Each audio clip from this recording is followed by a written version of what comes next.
Hello and welcome to BYJU'S Exam Prep IAS. I welcome you all to today's video of the daily quiz. Before we begin the quiz from the newspapers of today, a couple of important reminders. Today is Wednesday, means at 8 p.m. live on our YouTube channel, we will have the international relations this week. Don't forget to join us at 8 p.m. to cover the most important international relations news for this week.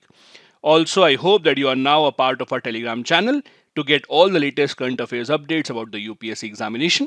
If you have not joined it till now, you can use the link given in the description of the video and join the Telegram channel. Now let's begin with question number 1 on your screen. Consider the following statements with regards to the High Court judges appointment in India. Number 1. Article 217 of the Constitution states that the judge of a High Court shall be appointed by the President in consultation with the Chief Justice of India and the Governor of the state. Second, High Court judges are recommended by a collegium comprising the Chief Justice of India and two senior most judges. Third, the government have, in consultation with the Chief Justice of India, decided as a matter of policy to appoint Chief Justice of all High Courts from outside the respective states. Which of these given courts is or are correct? Either only one statement is correct, or two statements are correct, or all of these are correct. The correct answer here is C.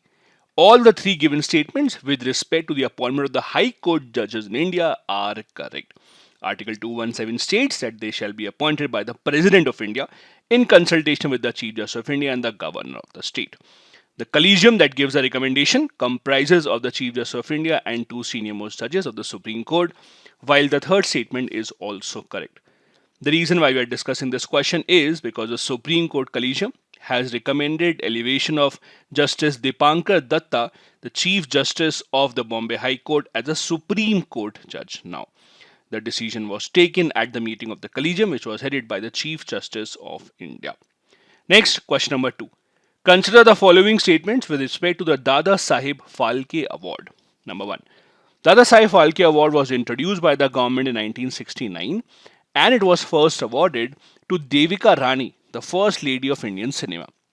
Second, Dadasaheb Phalke played a main lead in India's first feature film Raja Harishchandra. Third, actors Prithviraj Kapoor and Vinod Khanna are the only two posthumous recipients of the award, meaning that only these two people were given the award after their death. Which of these given statements is or are correct? The correct answer here would be A. 1 and 3 are correct statements. The second statement is wrong. Dadasaheb Phalke was a very well-renowned director and the screenwriter. India's first feature film Raja Harishchandra was actually directed by Dadasaheb Phalke. He did not act in that. It was also produced by him. So he was not the actor, he was a director of India's first feature film. Dadasaheb Phalke Award is considered as the biggest honor in this field and is given by the Government of India at the National Awards ceremony only. The reason why this is in the news is because Asha Parekh, the veteran actress, has been selected for this award for year 2020.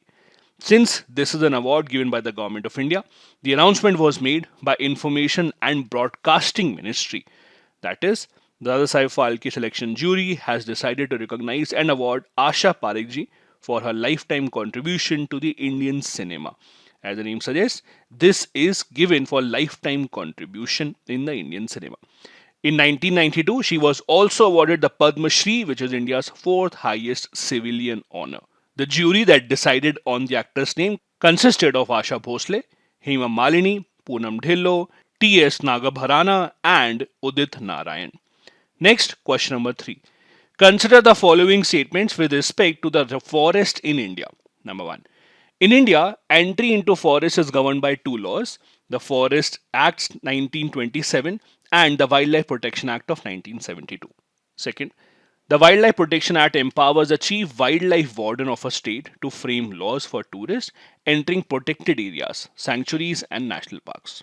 Third, night safari in wildlife sanctuaries is prohibited in India. Which of these given statements is or are correct? The correct answer here would be A.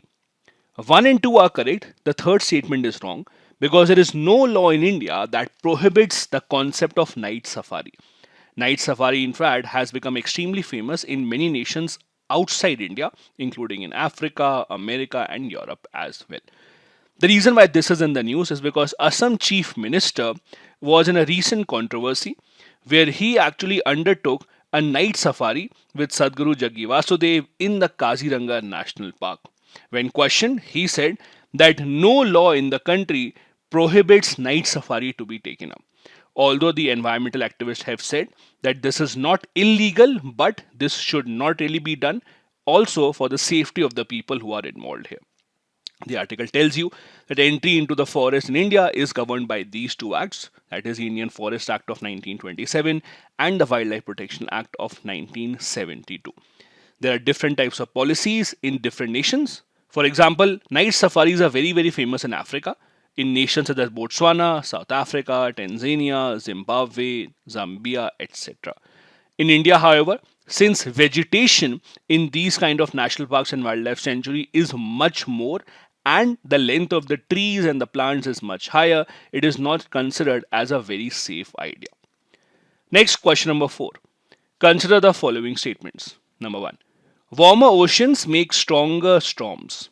Second, more than 90% of the excess heat from human-caused global warming over the past 50 years has been absorbed by the oceans. Third, higher surface temperatures allows hurricanes to reach higher levels of maximum sustained wind. Which of these given statements is or are correct? The correct answer here would be D.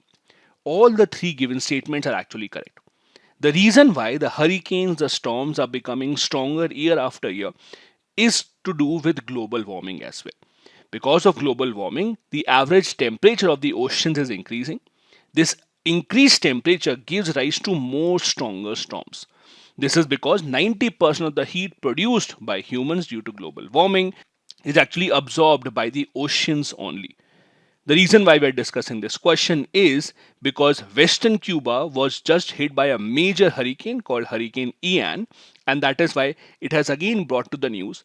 Why is it that hurricanes are now increasing in intensity year after year after year?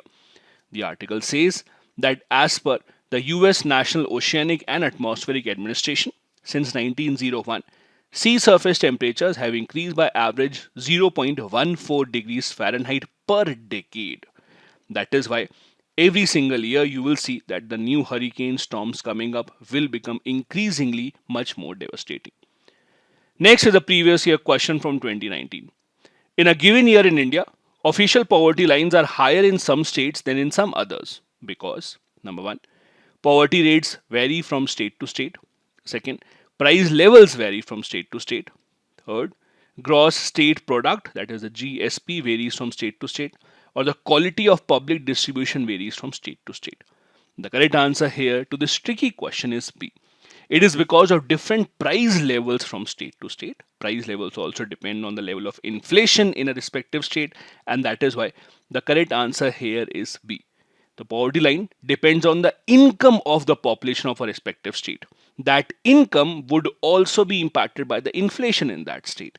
And that is why you would see that the levels of poverty is different in state to state. And that is why we have different poverty lines from state to state, because the price levels in those states is not the same.